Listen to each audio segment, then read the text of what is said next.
मी एक नवीन सुरुवात करत आहे आणि मी कमळ आसन तयार केलेलं आहे. तर डबल लेअरचं म्हणजे डबल पानांचं हे कमळ आसन आहे. हा सिंगल पानांचा आहे. हा पिंक कलर आहे. खालचा जो आहे तो लेमन कलर आहे आणि त्यानंतर हा जो आहे ते हा सुद्धा डबल पानांचं कमळ आसन आहे. यावरती तुम्ही गणपती बसू शकता किंवा समईसुद्धा ठेवू शकता किंवा दिवा ठेवण्यासाठी सुद्धा घेऊ शकता किंवा फ्लॉवर पॉट ठेवण्यासाठी सुद्धा तुम्ही हे घेऊ शकता.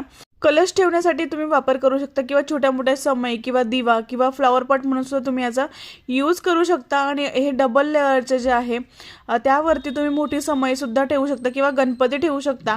आणि अशा पद्धतीने मी तुम्हाला एक पट्टी देणार आहे. जे मोठे आहेत त्यांच्यासाठी अशी पट्टी देणार आहे आणि अशा पद्धतीने इथे वेलक्रो असणार आहे. तुम्ही ॲडजस्ट करू शकता. जेवढं तुम्हाला उभे पानं पाहिजे असेल तेवढं तुम्ही इथे करू शकता आणि अशा पद्धतीने तुम्ही वापरू शकता. यामध्ये कलर्स आहेत आणि हे सिंगल लेअरचं आहे, सिंगल पानांचं आहे. तर हे 299 रुपयाला आहे आणि डबल पानांचं जे आहे ते 499 रुपयाला आहे आणि 16x16 साईज आहे. आणि तुम्हाला हे पाहिजे असेल तर मला मी नंबर दिलेला आहे त्या नंबरवरती मला मेसेज करू शकता. आवडलं असेल लाईक करा.